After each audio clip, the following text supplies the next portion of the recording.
네, 여러분 안녕하십니까? 저는 홍성원 목사입니다.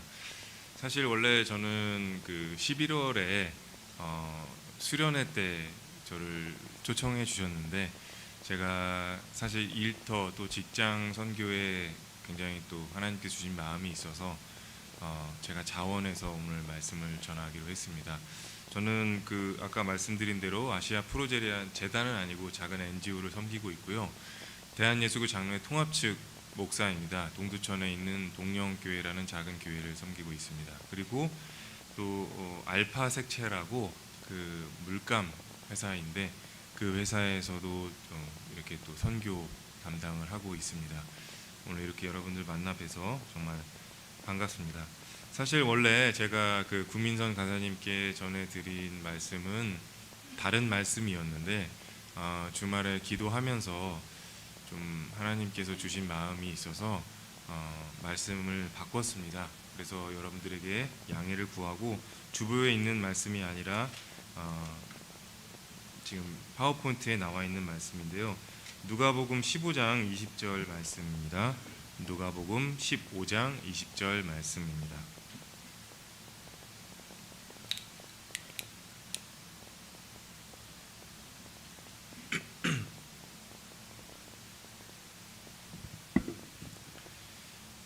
하나님의 말씀을 함께 읽도록 하겠습니다. 이에 일어나서 아버지께로 돌아가니라. 아직도 거리가 먼데 아버지가 그를 보고 측은히 여겨 달려가 목을 안고 입을 맞추니. 아멘. 예, 여러분 원래 제가 좀 말씀을 짧게 전해야 하는데 이렇게 또 바쁘시고 피곤하신데 조금 길게 전해드릴 수밖에 없는 점 양해 부탁드리고, 그것은 여러분들에게 어떤 설명이나 혹은 교훈을 말씀드리려고 이 자리에 선 것이 아니라 제가 한 사람의 신앙인으로 깨달은 것들을 여러분들에게 나누기 위함이니까 조금 길어도 양해해 주시기를 부탁드리겠습니다. 혹시 파워포인트가 이게 되는 거죠? 네. 이게 지금 화면은 나오나요? 맨 처음 그림, 네. 잠시만, 이게 나오는구나. 어디를 저거요? 예. 그냥 제가 부탁을 드리도록 하겠습니다. 여러분, 이 탕자의 비유 말씀은 사실 굉장히 잘 알려진 말씀입니다. 이 말씀은 신앙인들 그리고 예수님을 믿지 않는 사람들에게도 잘 알려진 말씀입니다. 이 자리에 계신 분들 가운데서는 아직 교회에 다니지 않는 분들도 계신데 그분들에게도 이 탕자의 비유는 잘 알려져 있습니다. 그 이유는 바로 아버지 때문이죠. 이 말씀의 제목은 탕자의 비유이지만 사실 주인공은 아버지입니다. 그리고 최근에는 이 말씀을 탕자의 비유라고 하기보다는 아버지에 관한 비유, 자비로운 아버지에 관한 비유라고 그렇게 바꾸어서 또 조금 다르게 부르고 있습니다. 그만큼 이 말씀 속에서 예수님께서 하신 말씀 가운데서 아버지가 전체적인 그 비유의 중심에 있기 때문입니다. 그리고 일반 사람들에게도 이 말씀을 감동을 주는 이유는 아까 제가 말씀드린 대로 아버지 때문인데 우리 모두가 꿈꾸는 아버지이기 때문입니다. 사실 여러분 이 내용을 대부분 다 아시니까요. 어떤 아들이 아버지에게 돈을 달라고 한 거예요. 재산을 달라고 한 거죠. 그런데 그 재산은 아버지가 가지고 있는 재산일 뿐만 아니라 아버지 이런 식으로 말한 겁니다. 아버지가 저에게 유산을 준비해 두신 걸로 제가 알고 있는데 그 유산의 몫을 저에게 먼저 땡겨서 주십시오. 이건 정말 여러분 생각해 보면은 아버지 입장에서 생각해 보십시오. 얘는 지금 나를 죽기를 바라는 거냐? 어떻게 하길 바라나? 하지만 이 아버지는 순순히 아들에게 유산의 몫을 아들에게 줍니다. 아들은 그걸 가지고 참 좋은 그런 계획과 비전을 가지고 어떤 사업을 하려고 한 것이 아니라 아주 신나는 유흥비로 잘 쓴 거죠. 요새 말하면 뭐 어디 그냥 여기저기 돌아다니면서 뭐 비트코인에 투자를 한 건지 뭐 어떤 건지 모르겠지만 금세 다 날려먹었습니다. 다 날려먹고 그 돼지우리에서 일을 하다가 이거 안 되겠다. 더 이상 안 되겠다. 그래서 생각한 것이 또 다시 아버지에게 돌아갑니다. 참 뻔뻔한 아들이죠. 예. 그런데 아버지는 그 아들을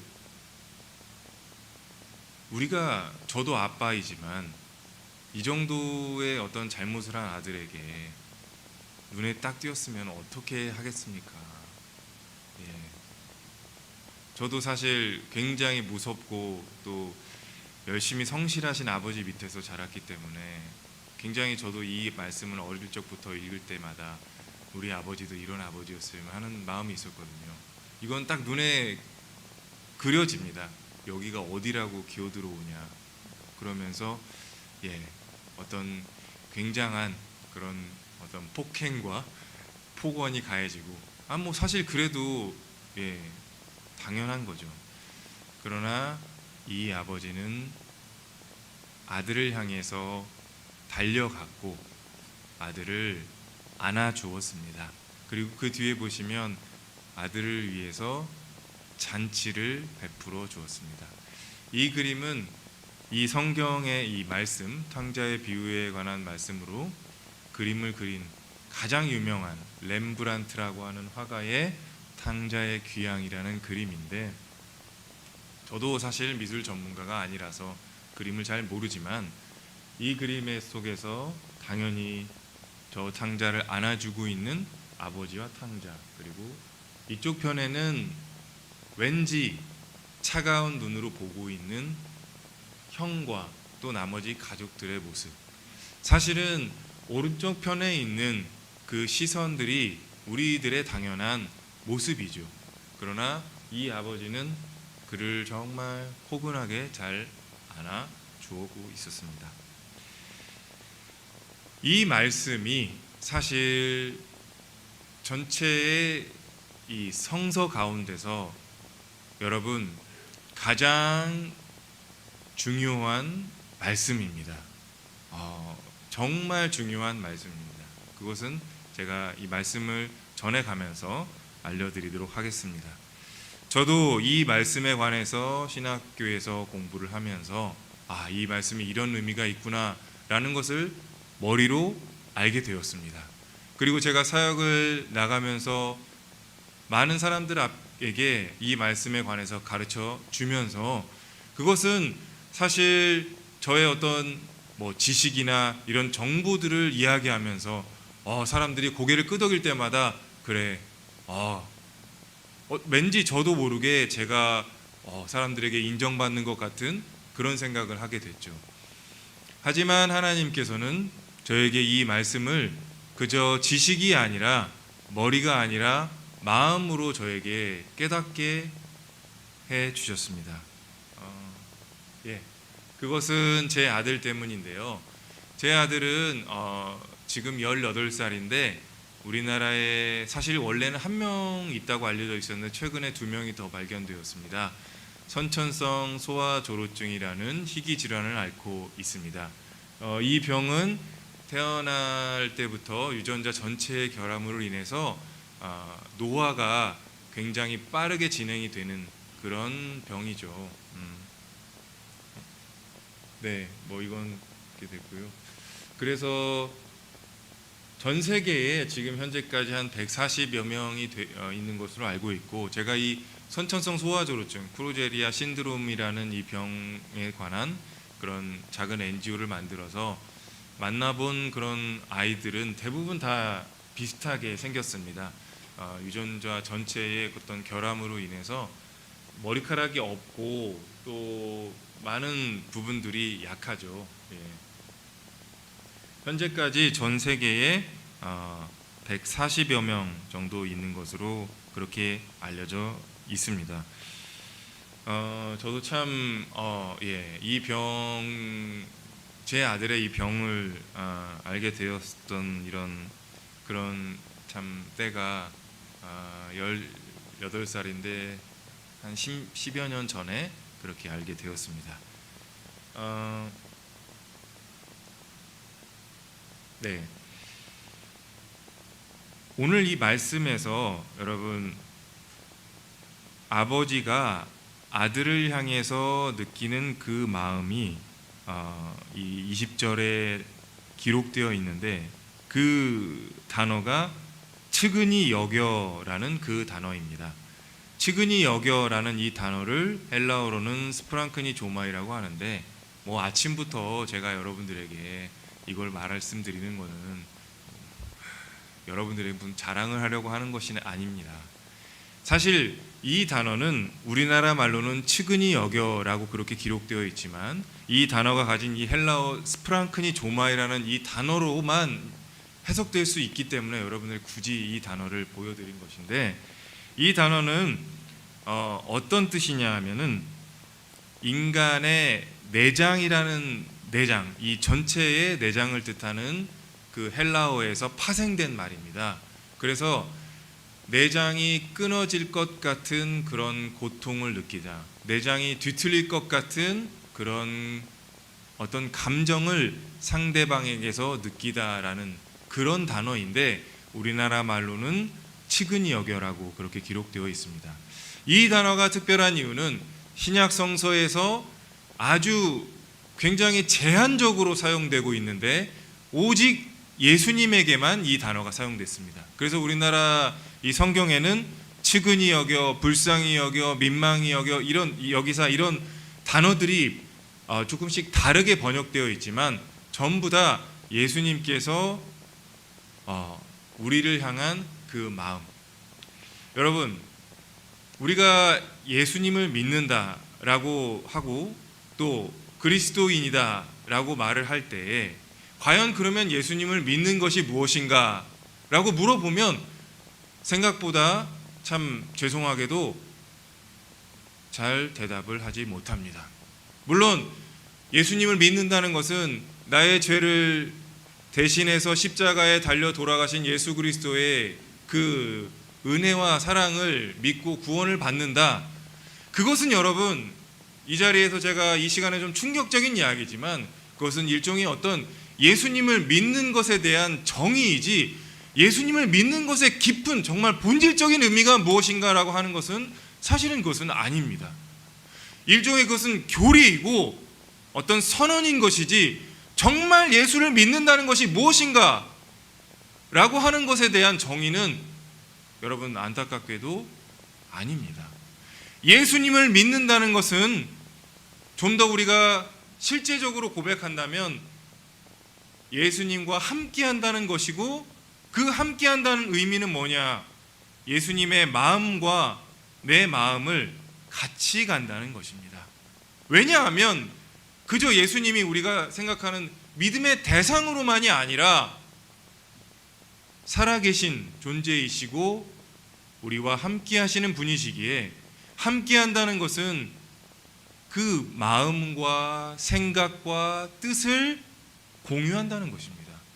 여러분 이 자리에도 이 우성염직이라는 저는 잘 모르지만 이 회사의 비전이 있는데 회사의 직원이라는 것은 그 회사의 정신과 그 회사의 마인드를 공유하는 것이죠. 마찬가지입니다. 예수님을 믿는다는 것은 예수님의 마음과 정신을 공유하는 것이고 그 마음을 가지고 우리가 살아가는 것인데 그럼 예수님의 마음이 무엇인가? 바로 스프랑크니 조마이, 지극히 아주 깊이 불쌍히 여기는 마음이라는 것입니다. 저도 그것을 알게 될 때까지 참 긴 시간이 걸렸고 마찬가지로 저도 아이들의 아빠이기 때문에 알게 되었습니다.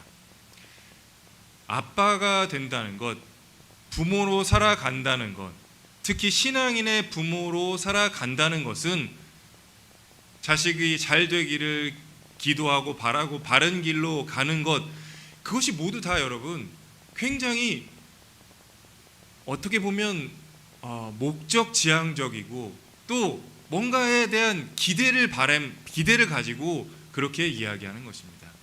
그러나 정말 신앙적으로 부모가 된다는 것은 자녀를 향해서 이 지극히 불쌍히 여기는 마음을 갖게 됨으로 인해서 하나님의 마음을 깨달아 간다는 것입니다.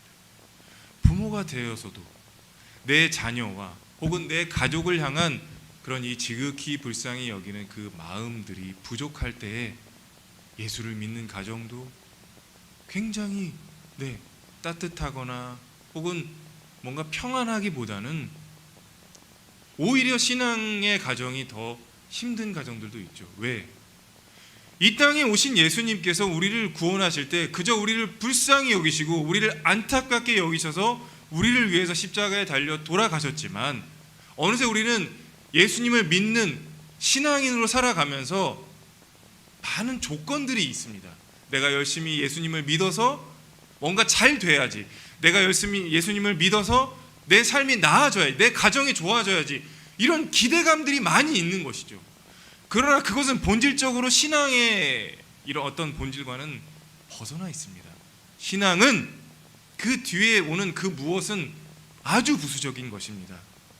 내가 오늘 살아가면서 내 삶에서 얼마만큼 예수님의 마음을 갖고 살아가고 있는 것인가, 내 주위에 있는 사람들을 얼마만큼 예수님의 마음으로 품고 함께하는 것인가, 그 안에서 놀라운 성령의 역사가 일어나죠. 그러나 저를 포함한 대부분의 신앙인들은 예수님께서 일하시기 전에 먼저 일하는 거예요. 내가 이만큼 하면 주님께서 이만큼 무엇인가를 주시겠지 하는 그런 기대감이 신앙의 동력이 되기도 하지만, 그러나 그런 동력들이 때로는 신앙인으로 살아가면서 많은 상처를 갖게 하기도 합니다. 저는 제 아들의 병을 2010년 9월에 알게 되었습니다. 그때가 제 아들이 5살 때이고 저는 신대원을 졸업하고 전임 전도사 사역을 할 때였습니다. 그때 저도 그저 귀로 모태 신앙인이었지만 그저 귀로 듣기만 하고 배웠던, 그리고 누군가로부터 어떤 그냥 저절로 습득되었던 것들을 전했습니다. 목사들도 마찬가지입니다. 얼마나 많은 것들을 이야기하느냐에 있지만 사실 정말 체험하고 경험하고 마음으로 하나님께서 깨달아진 것들, 그것들도 나누지만 때로는 이 안에서 어떤 지식적인 것들을 계속 전달하는 거거든요. 저도 그랬습니다. 그렇게 살았는데 그렇게 목회를 하면서 계속 저도 모순적이게 되고 또 매너리즘에 빠지게 되었습니다. 내가 무엇을 하고 있는 것일까? 내가 무엇을 전하고 있는 것일까?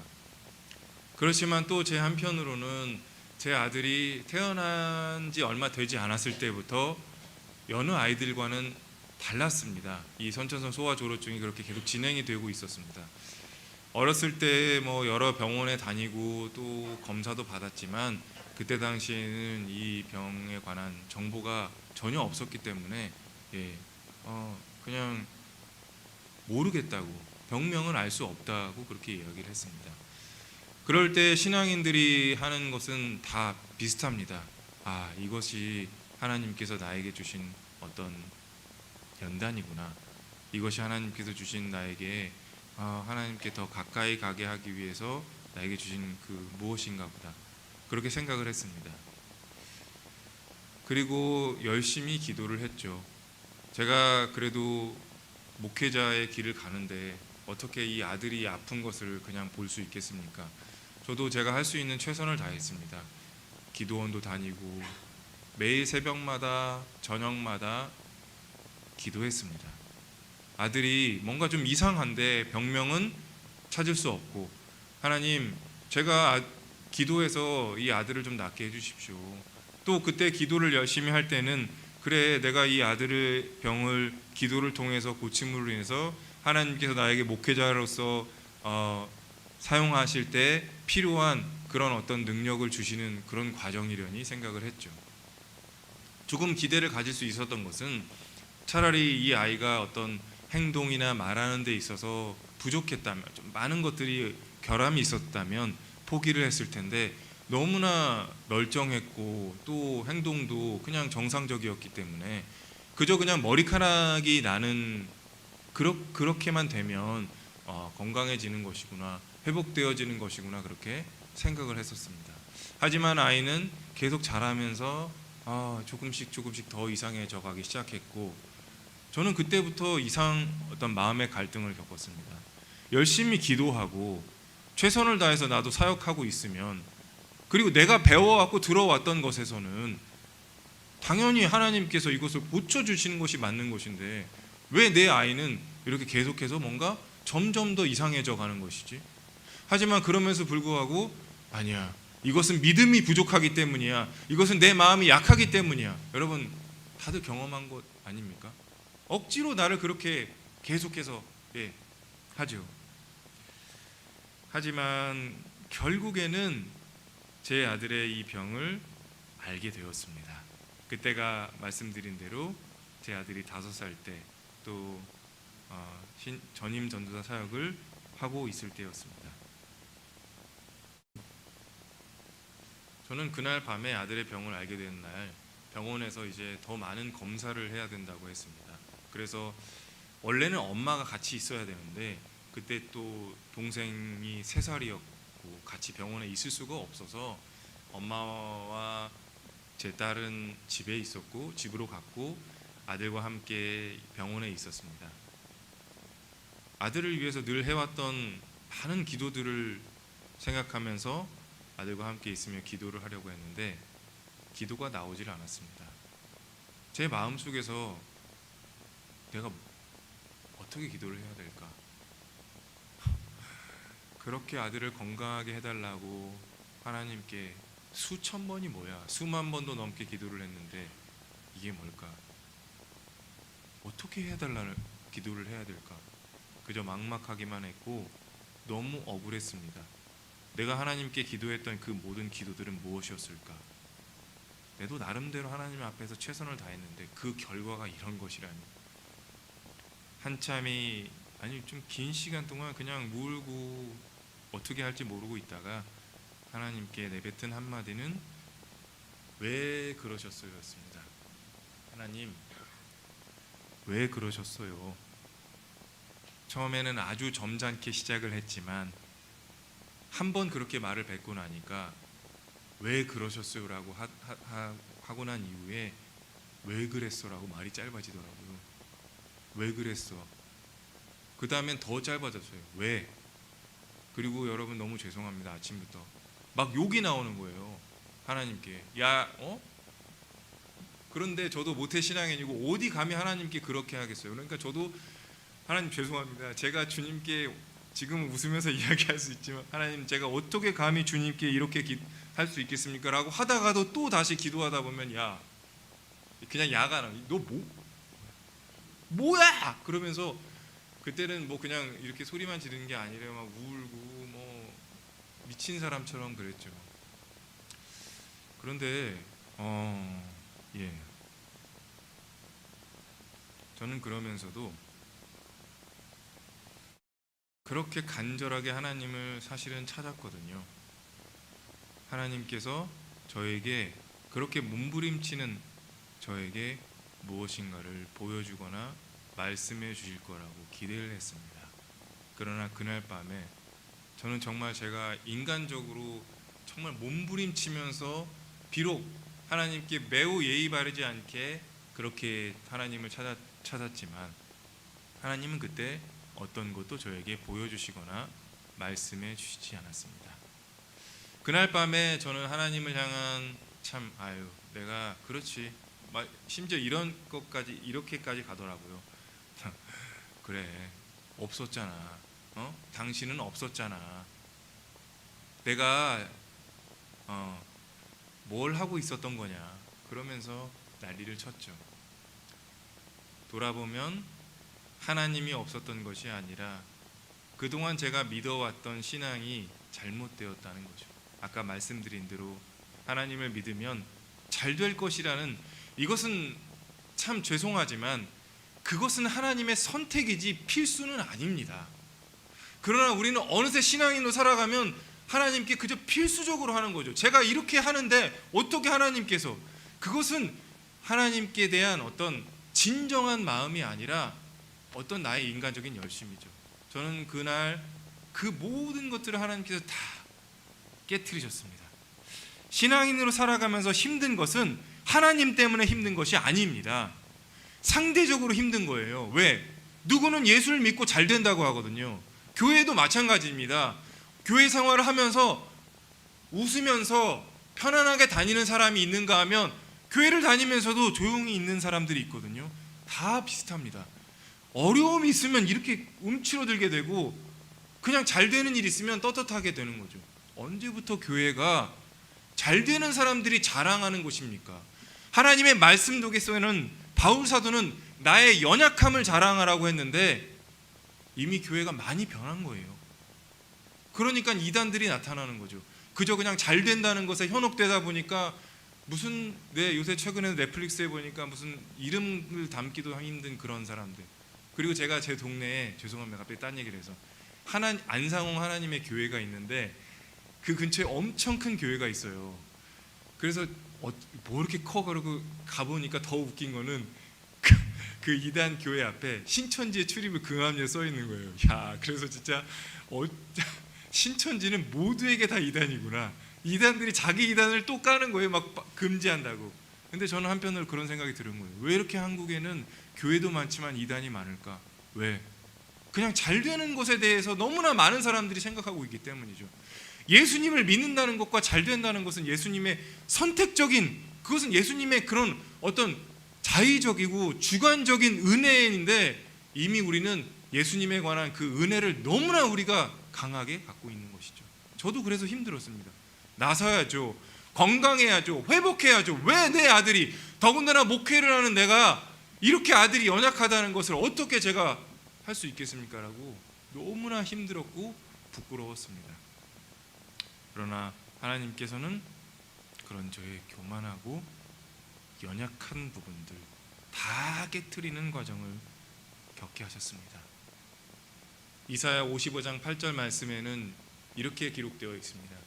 내 생각이 너희의 생각과 다르며 내 길은 너희의 길과 다름이니라. 여호와의 말씀이니라. 신앙인으로 산다는 것은 하나님의 생각, 하나님의 길을 인정하고 가는 것입니다. 내 생각과 내 길이 하나님과의 길과 같다. 그것을 자랑하는 것이 아니라 이렇게 하나님의 생각과 길이 다르다는 것을 발견하고 인정하고 순종하는 것입니다. 여러분, 하나님께서는 하나님의 길을 가기로 어떤 사람을 작정하시면 결국에는 끝내는 그 길을 가게 하십니다. 저도 그랬습니다. 몇 번이고 아니 수백 번도 넘게 목회자의 길을 그만두고 그냥 평범하게 살아가고 싶었지만 하나님께서는 계속해서 저를 끌게 하셨고, 제가 제 아들의 이 병과 아들의 삶에 대해서 이 자리에서 이렇게 이야기할 것이라고는 정말 저도 생각하지 못했었습니다.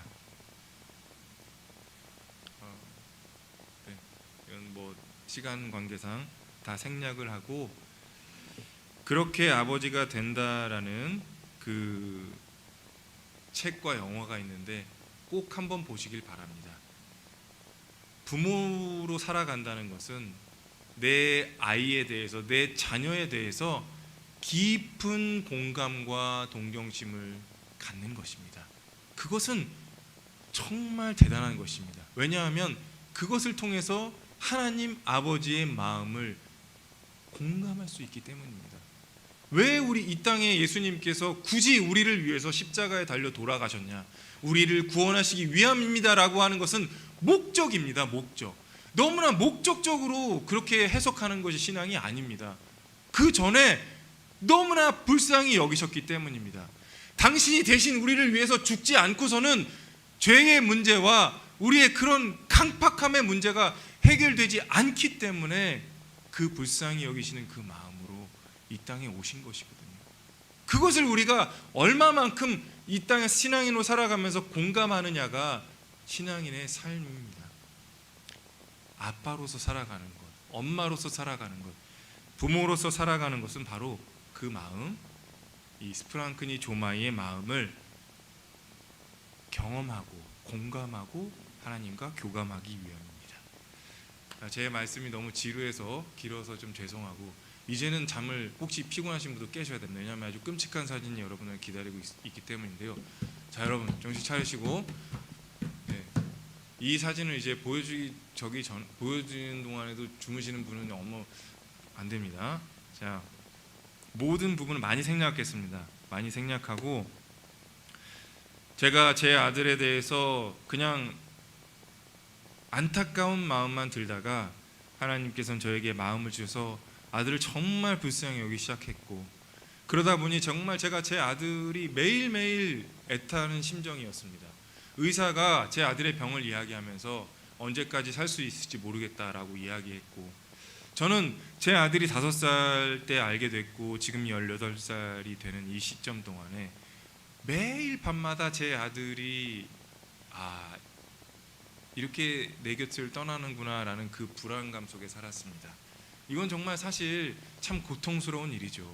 아들이 이 피부의 어떤 것들이 매우 약해서, 많이 약해서 눈을 다 감고 잠들지 못하면, 눈을 살짝 뜨고 잠을 자면 새벽이나 밤에 이렇게 눈을 감아줄 때 정말 이게 내가 왜 부모로서 이렇게 살아야 되는가 생각하고, 이렇게 내 아들이 삶이 끝나는 것은 아닌가라는 그 생각에, 왜 하나님 저는 매일매일 이 마음으로 살아야 됩니까? 차라리 터지는 것도 아니고 안 터지는 것도 아니고 가슴에 왜 이 시한폭탄을 들고 살아야 됩니까? 라고 사실 매일 그렇게 주님께 여쭤보고도 했죠. 그러나 그렇게 살아가다 보니 정말 제 아들이 진심으로 불쌍히 여겨졌습니다. 그냥 아들이 살아 있어서 기뻤고, 아들이 함께 있어서 그냥 감사했습니다. 아들을 위해서 안 해본 것도 없죠. 희귀병을 앓는 부모들은 대부분 의사들보다 더 그 병에 대해서는 잘 알거든요.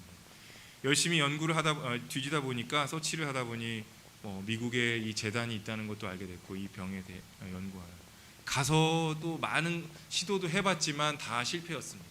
하지만 그렇게 그냥 있을 수는 없어서 또 다른 치료 방법을 알아보다 보니 줄기세포 치료라는 것을 어떻게 알게 됐습니다. 물론 의학적으로 정확하게 입증된 것은 아니지만 그래도 효과가 있다고, 그렇게 항노화로 효과가 있다고 해서 연결이 되었는데, 문제는 제 아들이 몸에 지방이 없거든요. 이 병의 특징이. 그래서 원래 자신의 그 지방을 채취해서 거기서 이제 줄기세포를 따로 배양을 하는 것인데, 같이 찾아가는 그 상황, 2015년에 찾아갔을 때 아무리 이렇게 뒤져봐도 몸에 지방이 없다는 걸 알게 됐고, 그 당시에 저는 조금 살이 많이 붙어 있었는데 의사 선생님께서 아버지께서 이렇게 살이 많이 붙어 있는데 이때를 위한 것 같습니다 하시면서 저에게 지방을 좀 채취를 하라는, 어떻게 제가 그걸 거부할 수 있겠습니까? 그래서 정말 엉겁결에 수술을 하게 됐고, 진짜 이 복부에 엄청 이렇게 많이 있더라고요. 이게 지방이 생각보다 너무 아팠습니다. 진짜 제가 막 너무 아프다고, 약간 엄살이 있어서 막 집에 가서 너무 아프다 막 그랬는데 저희 아내가 한마디 하더라고요. 하도 제가 그러니까, 여보 아무리 아파도 아기 낳는 거에 비해서는 아무것도 아니에요. 아빠들이 자식을 아무리 사랑해도 엄마의 사랑을 뛰어넘을 수 없는 것은, 저보고 또 그러더라고요. 당신이 만약에 아이를 낳았다면 아마 못 낳았을걸? 수술대에서 뛰쳐나왔을걸? 이거 물론 아픈 건 알겠지만 그렇구나, 그런 것을 알게 되었죠. 하지만 저도 정말 너무 아프고 힘들었어요. 그런데 자식들이 다 똑같더라고요. 이렇게 제가 했는데도 짧은 시간 동안은 말을 참 잘 들었는데 조금 시간이 지나니까 말도 안 되는 거예요. 그냥 심부름도 하나도 안 하고, 참 내가 진짜 너 같은 놈을 위해서 내가 이렇게 하나, 나는 그래, 자식들이 소용없어. 그러나 자식에게는 일방적이잖아요. 그냥 무조건적인 사랑이잖아요. 그런가 보다 했죠. 그런데 1년이 지나고 난 뒤에 의사 선생님께서 다시 저희와 상담을 하시면서 아버님 그 줄기세포 이렇게 잘 배양이 되고 있었는데 1년이 지나니까 좀 많이 그 배양 속도가 떨어졌습니다. 계속적인 어쨌든 그래도 유지를 하기 위해서라도 좀 계속 해야 되겠습니다. 그래서 아버님 지방을 더 빼야 될 것 같아요. 저는 정말 죽어도 다시는 안 하고 싶었거든요. 그래서 의사 선생님께 그냥 제가 또 해야 됩니까? 그렇게 말씀을 드렸는데 의사님께서 웃으면서 그때도 조금 많이 지방이 있었거든요. 아버님 아직도 지방이 많이 아드님에게 줄 지방이 많이 있습니다. 그냥 공유해 주시오. 근데 제가 사실 그때 너무 부끄럽게도 의사 선생님께 그 선생님 죄송한데 혹시 엄마 건 안 되겠습니까? 그래서 그 엄마들이 훨씬 더 이렇게 또 여성들은 또 지방이 더 많고 막 제가 말하면서도 진짜 내가 이런 놈이 아빠구나 했지만 나는 더 이상 이거는 막 너무 아파서 못하겠다 생각을 했었어요. 근데 의사님께서 웃으면서 한 번 더 하세요. 이참에 잘 됐잖아요. 그렇게 그렇게 사실 마침 또 다큐를 찍고 있었던 상황이었거든요. 저는 정말 수술대에서 이렇게 하다가 내가 죽겠구나라는 생각이 들었어요. 그래서 사실은 막 다 정말 소리 지르면서 뛰쳐나가고 싶었지만 카메라가 있으니까 진짜 절제해서 죄송합니다라고 하고 그렇게 내려갔죠. 그날 밤에 집에 돌아왔습니다. 그 후유증이 남아 있어가지고 진짜 계속 막 숨이 잘 안 쉬어지기도 하고 계속 여기가 뛰는 거예요. 잠이 오질 않더라고요. 진짜 이거 참 저도 모르게 하나님께 기도를 드렸습니다. 하나님 참 살기가 이거 힘드네요. 이거 제가 이렇게까지 해야 됩니까? 제가 이렇게 살아야 됩니까? 이게 뭡니까? 그렇게 하나님께 기도를 드리다가 제 마음속에 있는 고백이 나오게 되더라고요. 하나님, 주님, 그런데 제가 제 아들을 정말 사랑한다고 생각했는데 아들을 위해서는 죽을 수 없었습니다. 그게 제 사랑의 한계 있나 봅니다. 주님, 저도 모르게 그렇게 제가 고백을 하게 됐어요. 그런데 그때 주님께서 저에게 마음으로 그렇게 기다렸던 주님의 그 마음과 음성이 느껴졌습니다. 그래, 성원아, 그게 너의 한계다. 그리고 주님께서 저에게 마음을 주셨습니다. 너를 위해서 기꺼이 죽을 수 있었던 내 마음을 이젠 좀 알겠니? 저는 그게 바로 주님의 마음이라는 것을, 그 깊은 사랑의 그 주님의 그 마음이 어떤 것인 것을 그날 알게 되었습니다. 저는 그날 너무 주님께 그 부끄러운 마음과 또 주님을 향한 부족하고 저의 그 연약함 속에 주님께 막 그렇게 떼썼던 그런 원망을 가지고 있었던 것들이 생각나서 주님 죄송합니다. 정말 죄송합니다. 제가 뭐 목회자라고 뭘 안다고 하면서 주님의 마음조차 다 헤아리지 못하고 무슨 제가 이야기를 했었나요? 정말 죄송합니다.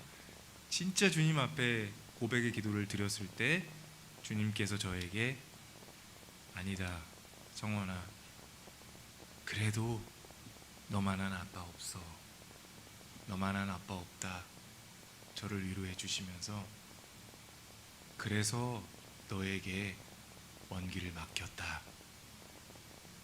저는 그날 처음으로 주님께 주님 감사합니다. 저에게 제 아들을 원기를 맡겨주셔서 감사합니다 주님. 그렇게 기도를 드렸습니다. 그리고 그냥 주님, 제가 바라는 것은 없습니다. 제 아들이 정말 제 곁에 조금만 오래오래 더 있게 해주십시오. 그것뿐입니다 라고 주님께 기도를 드렸었습니다. 이 당자의 비유 그 말씀이 어떤 것인지 알게 되었던 날이었고, 또 그 비유 속에서 말씀하신 주님의 마음이 어떤 것인지 알게 된 그날이었습니다. 감사하게도 제 아들은 평균 수명이 한 10살에서 12살, 지금은 조금 더 연구되어서 어쨌든 10대 중반이라고 하는데 한국 나이로는 18살입니다. 사실 최근에 보면 매일매일 제 아들의 죽음에 대해서 생각하고 살아왔던 저였지만, 최근에 제 아들을 보면서 아들이 참 이제 많이 왔구나, 많이 살아왔구나, 어쩌면은 이제는 정말 곧 내 아들을 보낼 수도 있겠구나라는 생각을 더 하게 됩니다. 그러나 사람이 참 희한한 것은 어떻게 이러고 살지라고 생각했고 두려웠고 그래서 눈물 매일 울었고 하나님께 원망했지만 그게 또 사라지는 게 사람이더라고요. 그리고 그 상황 속에서 내가 어떻게 다시 하나님께 감사의 기도를 하고 뭔가 기도를 할 수 있겠어라고 하지만 또 하나님 앞에 기도하게 되는 게 또 하나님의 자녀더라고요. 그렇게 하나님께 기도하면서 또 그 마음을 가지고, 저는 아까 말씀드린 대로 제가 다음에 기회가 될 때 말씀드리겠지만 그런 이 프로제리 아이들도 돕고 또 늘 이런 강의나 설교나 그 어떤 것을 할 때마다 신앙에 대해서 항상 이야기합니다. 그것은 제가 귀로 듣고 배워왔던 것이 아니라 저에게 가르쳐 주시고 깨닫게 하신 하나님의 그 마음으로, 사랑하는 우리 우섬영집 이 자리에 계신 모든 직원분들에게 신앙인으로 살아가는 것, 따뜻한 마음, 깊이 헤아리고 공감하는 마음, 누군가를 향해서는 비판하고 비난하고 정죄할 때에 그 사람의 이야기를 들어주고 공감하는 마음, 그것이 진정으로 하나님께서 원하시는 마음이고, 그 마음으로 하나가 될 때 그 뒤에 부수적인 것들, 회사의 여러 가지 번창과 또 더 많은 것들을 해나가는 것은, 그것은 부수적인 것들입니다. 하나가 되고 공감하고 주님의 마음으로 서로를 위로하고 그렇게 나아가는 것, 그것도 되지 않으면서 제가 이 회사가 그렇게 됐다는 것이 아니라 그것도 되지 않으면서 그냥 신앙인들이 그저 그냥 하나님 앞에 뭘 달라고 때렸을 때 하나님께서는 저를 향해서 말씀하셨듯이 네가 내 마음을 아느냐? 네가 내 이 애달픈 마음과 이 애통해하는 마음을 아느냐라고 그렇게 매일 말씀하십니다. 저도 제 아들의 삶이 언제까지인지는 잘 모릅니다. 하지만 제 아들을 주심에 감사하고 늘 제 아들을 통해서 겸손하게 하시는 주님께 감사하고 늘 제 아들뿐만 아니라 제가 만나는 모든 사람들을 주님의 마음으로 품을 수 있게 해달라고 기도하면서 그렇게 살아가고 있습니다. 여기 계신 여러분들도 그렇게 살아가면서 주님과 동행하며 나아갈 수 있게 되기를 부탁드립니다. 그리고 제 아들의 유튜브가 있는데요. 그냥 자신감을 가지라고 그렇게 했던 유튜브가 어느새 지금은 요니와 치에라고 하는 이 유튜브를 하고 있는데, 여기 아시는 분 계시지 않나요? 그죠? 예. 놀라운 하나님의 복을 보십시오. 이런다니까. 잘 되길 바랍니다. 바라고 구독을 안 하셨으면 빨리 하시고요. 왜냐하면 이걸 통해서 저도 예상하지 못했던 하나님께서 제 아들을 통해서 주시는 위로와 또 소망과 용기가 있거든요. 그렇게 살아가고 있습니다. 제 아들의 꿈이 20살을 넘기는 겁니다.